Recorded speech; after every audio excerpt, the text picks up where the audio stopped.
Good afternoon and welcome, and thank you for joining us today. And I look forward to our discussion on rebranding, how to become unforgettable. My name is Jim Kennedy, and I'm the Senior Director of Marketing for Lands' End Business Outfitters. And by the number of people on the call, it's clear that this is a topic that's important to us as marketers and as business people. But I'm extremely excited this afternoon because we have a special guest joining us from New York City. His name is Greg Monaco. He's partner and brand coach at Monaco Lang. Greg and his company have worked with a lot of brands, from Girl Scouts of the USA to Amex to WebMD and many, many others. He's really an expert at taking seemingly complex ideas, distilling them down into simple, practical, and compelling work, and in the end, he helps brands from startups to multinationals effectively tell their stories.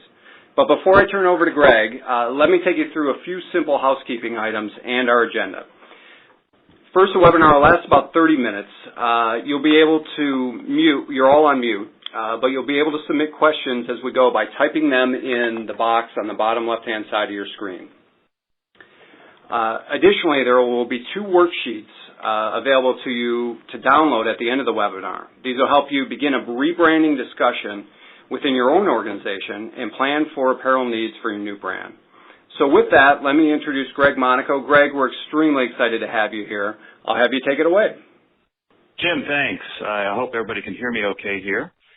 Yes, I'm very excited to be part of this webinar. And as Jim stated, we are a brand development agency in New York City called Monaco Lang. And I have to say, I really admire the work that Lands' End Business Outfitters is doing to help extend brands. I think apparel is something that is largely ignored with many companies, and Lands' End is really making a stand here to help companies express their brands and what people wear.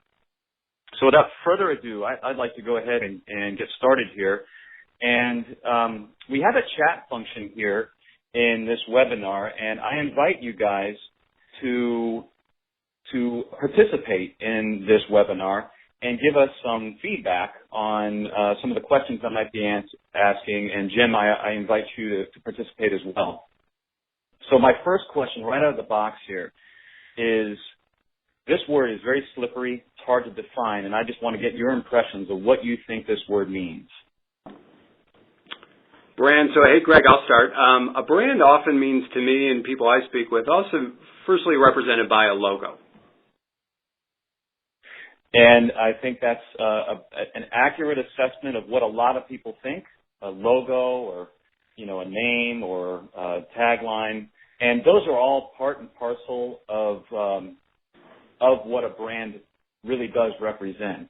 Someone else wrote in emotion. And the way I've defined brand is it's really a collection of perceptions. So that too might be a little slippery. So I'm going to go ahead and explain that a little bit. And someone just popped in your identity. So Megan, you're right. Identity is part of this as well.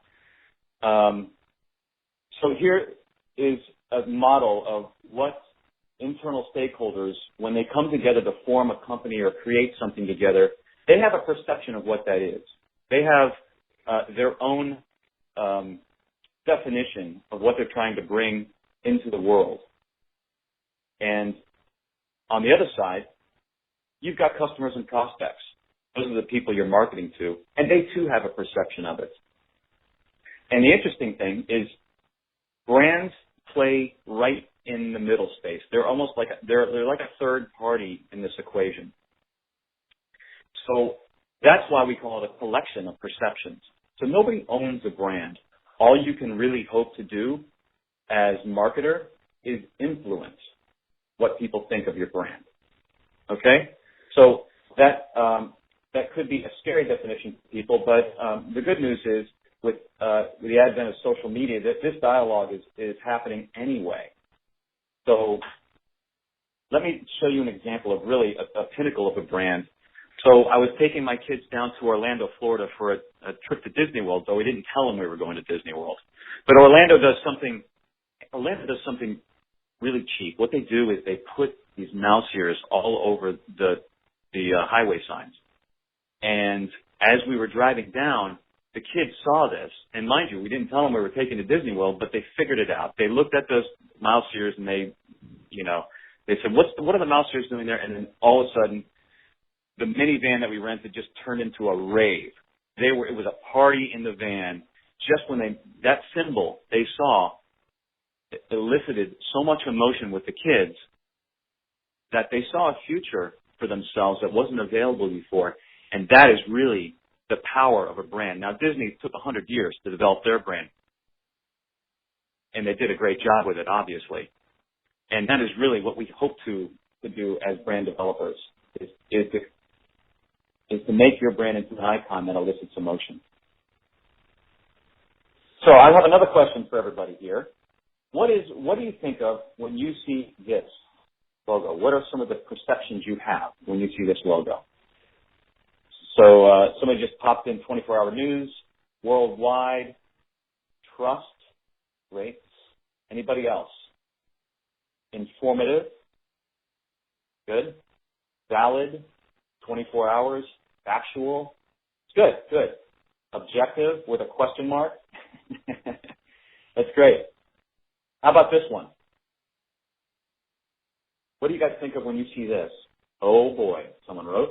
Shady, right, biased, meh, Republicans. Okay, so I'm glad you guys are getting this. You're noticing your snap judgments. All you did was just see a couple of icons here, and you made some conclusions here.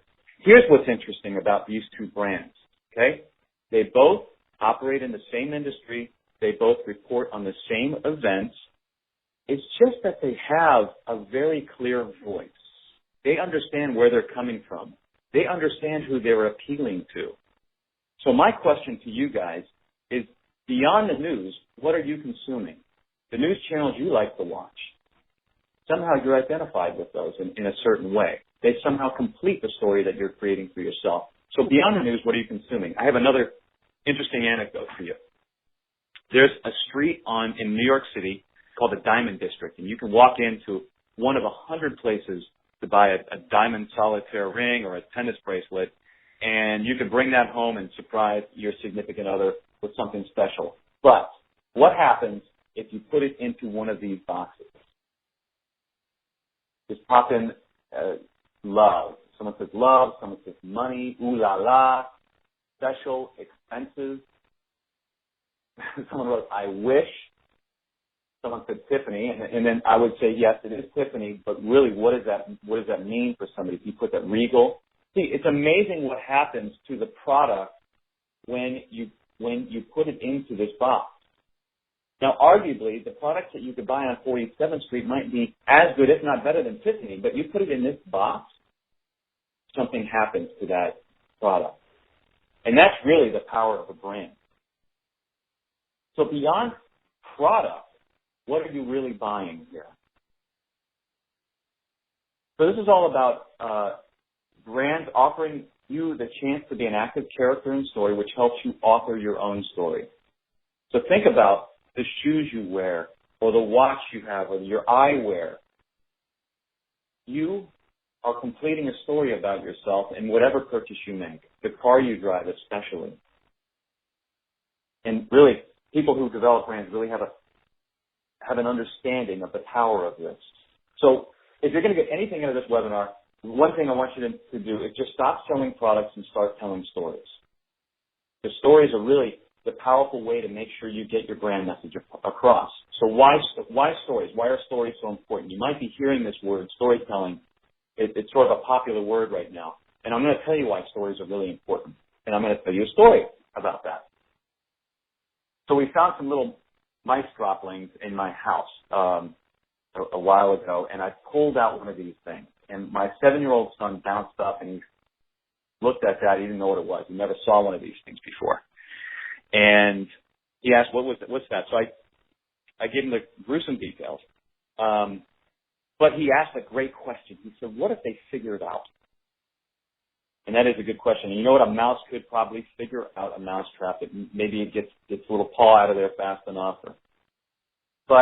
And you know what? They do find their way through the food in the maze. They can remember their path.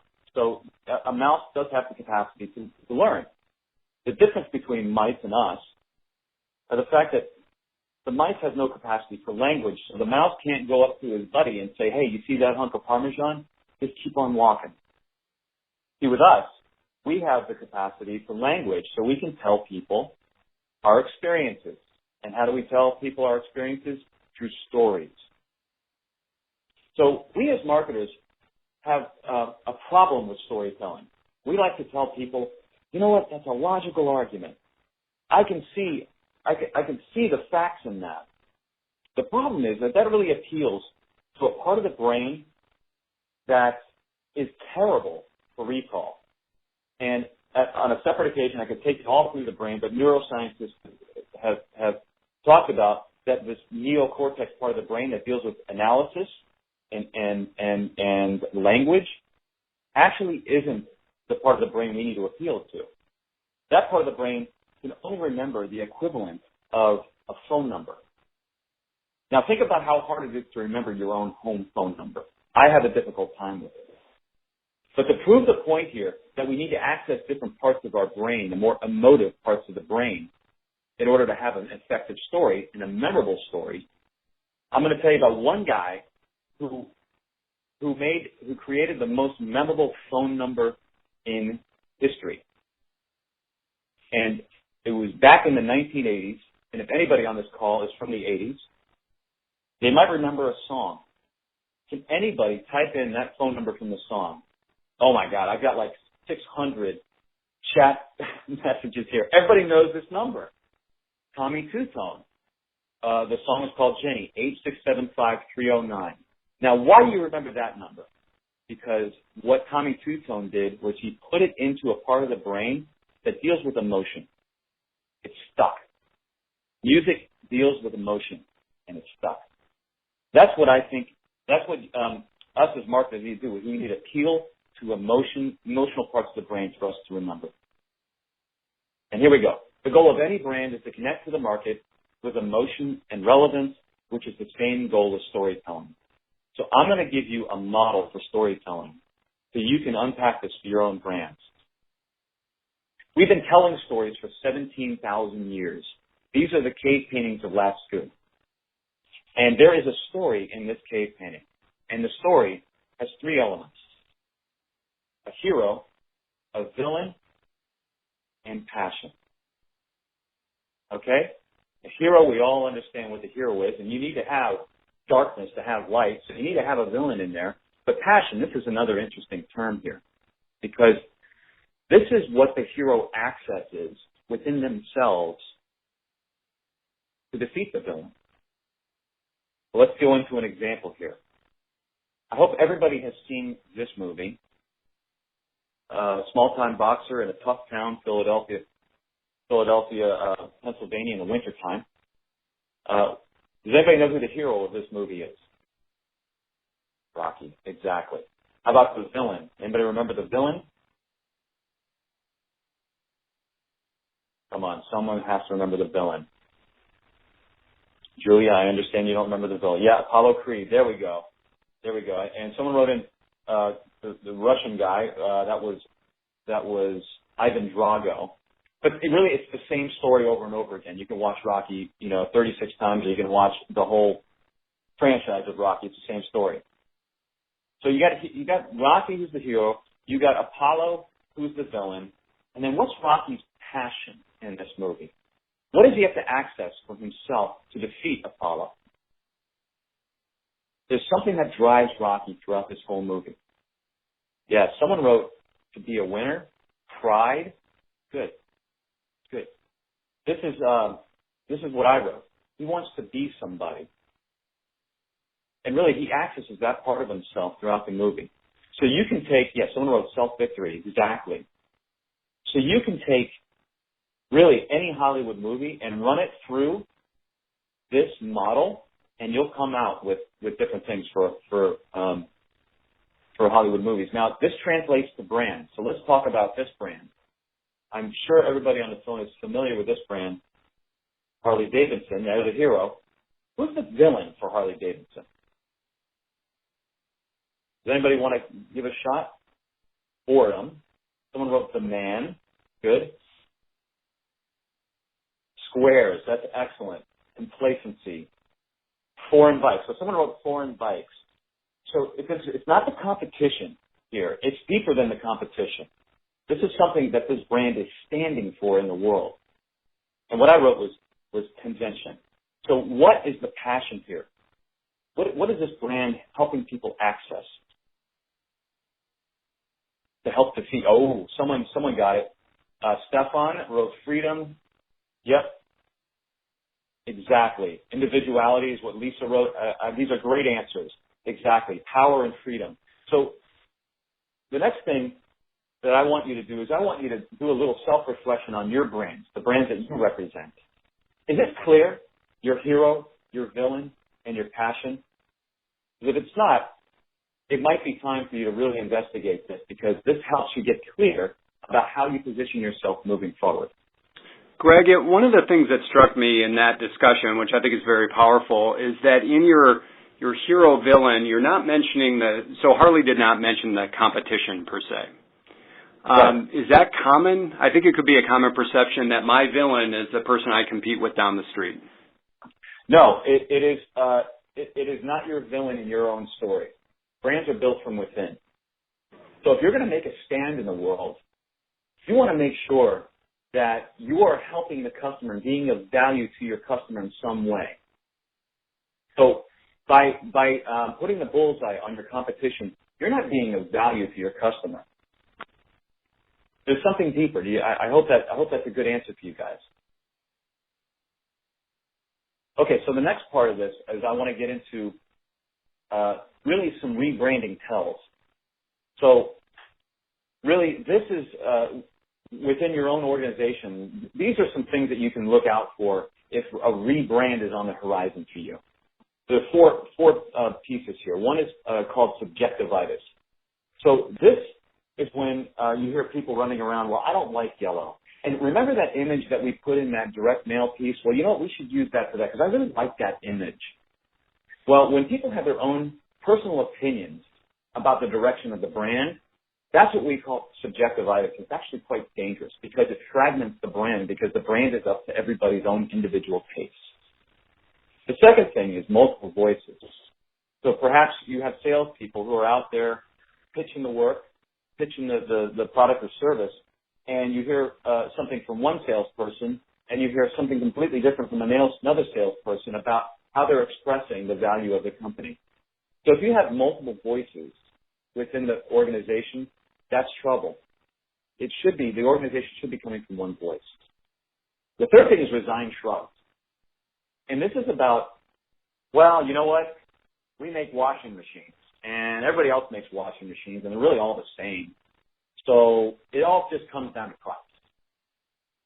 So basically what people are doing is they're not willing to investigate really what's unique and what makes them of value in the world, because they think what they do is just the same as everybody else. And I have yet to work on a brand that is exactly the same as another brand. There is a story in there, trust me. And the fourth thing are what I call website haters. So these are the folks that really point fingers at execution, saying they don't like stuff. Oh, our website's a piece of garbage. Or, oh, this logo, it just drives me nuts. And this is something that's just showing that there's something bankrupt within the brand communication system that might need to be addressed. So these are four things that you can look out for from within your own organization. So I mentioned before that really brands are built from within. And I want to just give you an example. These are three brands that are very, very well articulated because they really come from a very strong voice. Ralph Waldo Emerson says, an institution is the lengthened shadow of one man. And in each of these examples, you have one man at the helm. You have Steve Jobs, you have Richard Branson, and you have Howard Schultz. Now, the reason why I'm bringing these guys up is that they have a very strong voice within these organizations. You don't have to have a leader like that to have a strong voice, though. You just need to have clarity. And Steve and Richard and Howard have always made sure this brand was on the right track for themselves. So the goal is to move from a leader to a singular voice to a consistent expression. And that's what brand is all about. So this is the part of the presentation that I'd like to hand it over to Jim to further elaborate on how Land's End helps brands tell their stories through apparel.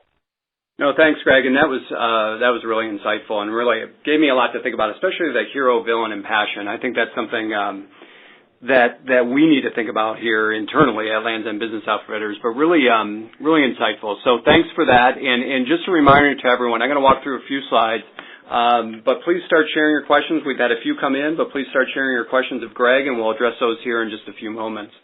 There are four things, as Greg mentioned. Apparel plays a big part in how your brand comes to life, specifically of how your employees represent your brand. So I'd like to give you four things to think about if you're thinking about going down an apparel path and how your brand may benefit from a uniform program or logoed apparel. And there are four things to think about. The first is your employee apparel speaks volumes. What is it saying about your brand? And I want to give you an example here of a client that we work with today, Southwest Airlines. So if you think about Southwest Airlines, you think about an organization, an airline that's different in the airline industry. They project a sense of warmth and friendliness, company spirit. They're very approachable. And you can see how that comes to life in the apparel that they've chosen. You see polos and cargo shorts and soft sweaters. It's very different from the rest of the apparel you see in the airline industry, which might be a little bit more buttoned up, a little bit more suited, a little bit more tailored. They present themselves differently because it's a very strong fit with what they're trying to communicate with their brand. The next thing I'd share with you is there something worth keeping from your existing brand? So is there something that's really working today? Because you don't want to throw everything out during a rebrand. Certainly there are some things that are working. I want to share with you an organization we work with in Western Michigan, Mercy Health. This was an occasion where two hospital groups came together. But they had an apparel program that was working for them. And you can see represented in this image here, very different than what you might see in a typical hospital where folks are wearing scrubs or lab coats. In this case, they had provided a professional apparel image. And they knew it was working because they saw their patients. They did research with their patients. Their patients liked it. It made the healthcare providers more approachable. So they said, we want to continue with what's working for us, and that's having this professional image to our patients. And so when the two hospital organizations came together, they ensured that everybody across the organization that was customer-facing beyond the surgical staff, et cetera, was in this apparel. Obviously changed the logo to represent the new brand, but this was something that was working for them, and they wanted to continue. The third thing I'd ask you to remember is what story will your brand be telling? And this is another really good example of a client we work with today, and it's Hampton Inn and Suites. So when you think about a hotel stay, you think about a lot of different functions within that hotel. If you're staying as a guest, you think about housekeeping. Maybe there's a grounds crew. Maybe there's a breakfast group. Obviously the front desk. Hampton was trying to project to their employee base that everybody in the hotel can make an impact on the guest. And it doesn't matter what you're wearing. It doesn't matter how you interact with them. Everyone can make an impact. So what they've tried to do is kind of declassify all the functions within that organization. And you can see here that the product, whether you're housekeeping or whether you're behind the desk, you all look like you're very approachable and can impact your guests in a very positive way. It's also very warm and inviting, as is a Hampton lobby. If you go into it, it can feel like your living room, and that's how they want to project themselves to their guests. The fourth thing I'd have you consider, and the last thing I'd have you consider, is who will be wearing your branded apparel. And don't forget that each person that the customer sees is representing your brand. So I'll give you an example here, that one that's pretty unique. It's the Museum of Science and Industry in Chicago. And here's a couple of their pieces that they wear. But their goal, when they were putting together their program and their brand, was to inspire and excite and make science fun. And they had a lot of different functions within the museum that had to do this, from folks that were greeting school children getting off the bus in downtown Chicago to folks giving presentations actually in the museum. And you can see how it came to life both functionally and via the color palette for the Museum of Science and Industry. if your goal is to inspire, excite, and make science fun, you're going to wear colors that are exciting and that pop and that look interesting and that aren't subdued. And that's how they try to bring it to life. So in this case, whether it's the person that's greeting the school children out on the curb in the cold Chicago day, they're wearing a bright yellow. They're very visible, and it delivers a sense of excitement to the folks that are presenting some of the different classes who are wearing a bright green in this example, and then all functions throughout the organization. So those are some things to consider. So just to recap, there are 4 things to a successful apparel rebranding program. Number 1, your employees speak volume, and they are one of the first things that your customers will see. Second, determine what's worth keeping with the old brand and amplify it and carry it through to the new. Determine what story you want to tell, and make sure that you remember that everybody in your organization can touch the customer and make it functional for them when they're doing that. So with that, I'd like to take a crack before we open it up to questions at my hero, villain, and passion for Lands' End Business Outfitters. And Greg, I'll have you do the same. I know you provide a slide. But at Lands' End Business Outfitters, our hero is our hero. Our villain is uncertainty. And our passion is making it as easy as possible as we can for those that are considering a logoed apparel program. Greg? Great. Yeah. And I love that. I love that model for yourself because I can imagine the people who are making the decision on apparel. This is probably foreign territory, and what you guys do is you really consult with people and help them, make intelligent choices about what apparel makes sense for their brand. So I can totally see that in the model that you created there. So for Monaco Lang, really, it's forgettable brands. We want to make sure that everybody walks forth with a memorable brand and a good story. And if we're not inspiring action, we're not doing our job. And what that means is inspiring action with your constituency and inspiring action with your employees. I mean, everybody wants to be part of a brand that they're excited about. So that's what we're all about here. Well, Greg, let me thank you, and thanks again. There are a fair number of questions that have come in, so I'm going to act as moderator here while we put our contact information up on the screen. Greg, this one's from Terry. So let me ask you this: when thinking about rebranding or building a brand, how do you know what to? We talked about keeping the stuff that works, but how do you know what to keep from kind of the old brand or the old thought process? That's tricky. It's a great question. It's very tricky. If you're not clear about your core story, it's going to be hard to make these decisions about what to keep and what not to keep. But if you get clear about your story, you can critically evaluate those pieces that work within the story and express that story, and you can make decisions on those things that aren't doing it. Now, there may be equity in certain pieces of the brand, and that's something you have to weigh. The fact that you want to change your logo has ramifications, that you've got to change your business cards, you got to change signage, so you got to think about your budgets as well. Yeah, which I think applies to another question that came in. Sure. This is from Matt. I'm a small company. How does this apply to me? I mean, a lot of the examples we gave earlier were kind of iconic American brands, but how does it apply to a smaller company? The storytelling piece? Yeah, and kind of this effort around branding. Okay. Well, I mean, from a storytelling perspective, it applies universally. For small brands, large brands, for personal brands, everybody has to tell a story to become memorable. So now, the process of rebranding, the process of going through this, there are many ways to go about this.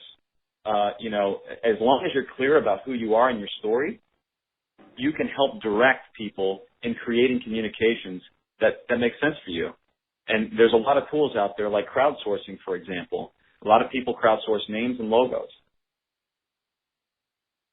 Right, which helps when you're on that budget. Maybe a smaller organization or a startup. It's certainly helpful with your budget. Absolutely. Yeah.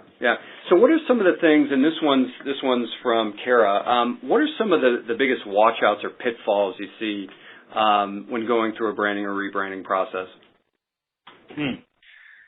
Let's see. The pitfalls. Well, you know what? I think the biggest thing is just getting ahead of yourself. A lot of companies just want to jump into a logo. They want to jump into their website, and they don't take time to get alignment about what they're really doing in the world and what value they're producing for their clients. And so this is what happens. People will go forth with their logo, go forth with the website, and then all of a sudden, a year later, they're like, that doesn't make sense for us anymore. The company has evolved. Whereas if you have your story straight up front, you won't need to, that'll create a sustainable brand. So I think that's probably the biggest pitfall. Just jumping in too quick. Yeah. So there's a question here from Tessa, and I think it's very, very topical and relevant. Is social media marketing / branding a necessity in today's world, regardless of the business that you're in? Well, social media marketing and branding are two different pieces, but they're connected. And I'd like to say yes to that, but we understand how small businesses operate, especially small business-to-business businesses that might have a very, very small target audience that they're targeting. And social media is one of these mass type of mediums. So it's not necessarily as important for a small business-to-business brand that has a very tight consumer base. I'm talking like maybe 100 or 200 people that you would sell to. And we do have clients that have that. A social media arm of their business isn't as important. Although I would say, you know what? Get a Facebook page up there. It's no trouble. Get a Twitter account.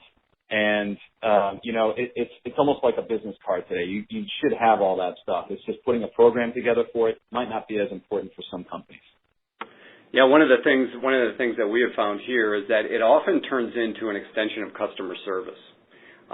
Twitter, Facebook, some of those social functions where it allows an easy way for your customer to engage with you, and it becomes kind of a broad reach of your customer service platform as well.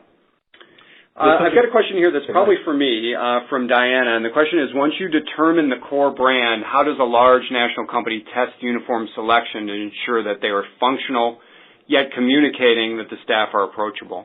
Diana, I'll answer that one because we do that quite a bit.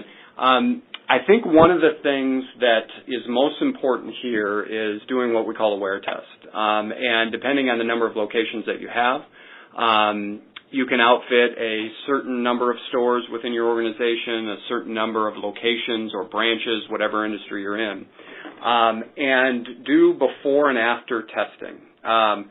So let's say you have let's say you're a bank and you have a branch that's interested in, or you have a bank that's interested in going to a uniform program. Start by testing in a few branches. Outfit the folks. Well, first of all, do a before intercept, not only with your employees about what they're feeling about currently what they wear to work and how that represents their brand and freedom of expression, et cetera.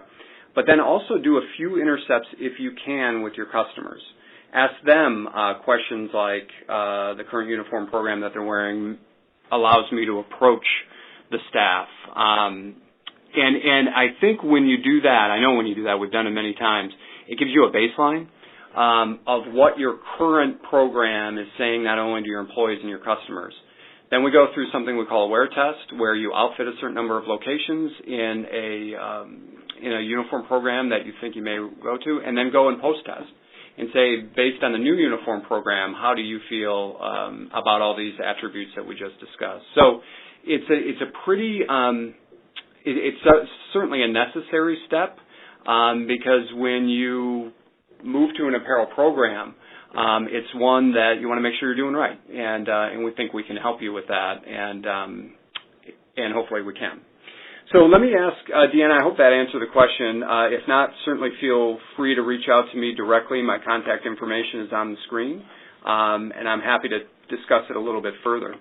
I've got another question here from Peggy, and Peggy asks, with respect, this is for you, Greg, with respect to your point about resigned shrugs, often I get pushback about price. I mean, try to live by the motto that if I'm compared on price, and I'm really not saying that I'm any better off than anybody else,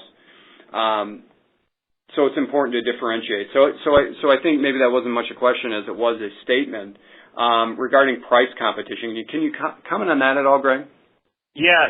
It's a dangerous game to be a price-driven strategy unless you're something like Amazon, because it's really a race to the bottom, and because there's always it comes down to processes, and there's always going to be somebody who can undercut. So hanging your positioning on price alone is tough. It's just a tough road to go. Yeah, I agree, and there's not many that can do it. That's for sure. I've got another one here, and it looks like it might be our last question. Carol asks, looking for insight on striking a balance between creative-minded marketing/branding teams, and more technically minded or traditional executives when it comes to branding ideas. This is a classic question, I think, Carol, about imagine the differences between a creative group and a finance group, as an example. And how do we get more creative ideas off the ground before those that are less creative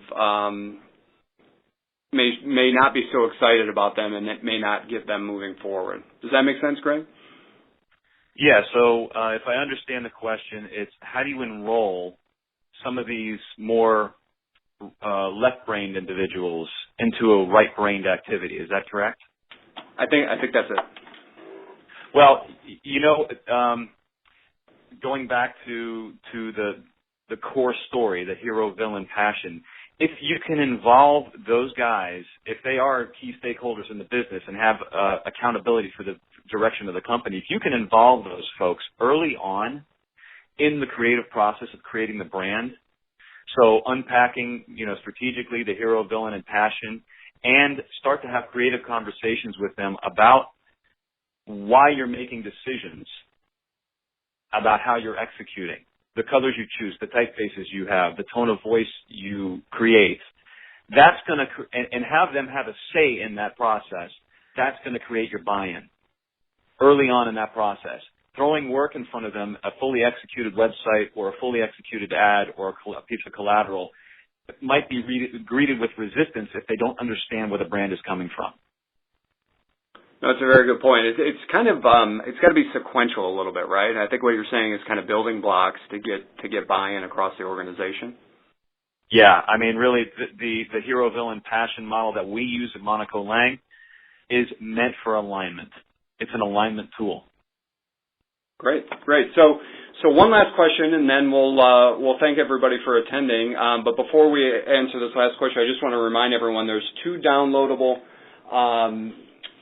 documents at the end of our presentation that I think will be pretty helpful in terms of kind of going through this rebranding process and starting to think about your apparel program, and I think could provide some nice insights. So those will be available as soon as we're done. Last question, Greg. This is a great final question. How do I go about starting the rebranding process? I mean, it's a very, very perfect question coming out of this webinar. You see my contact information there. You call me. That's how you start. So what you want to do is you want to make sure that everybody within the organization is nodding their heads about a rebrand.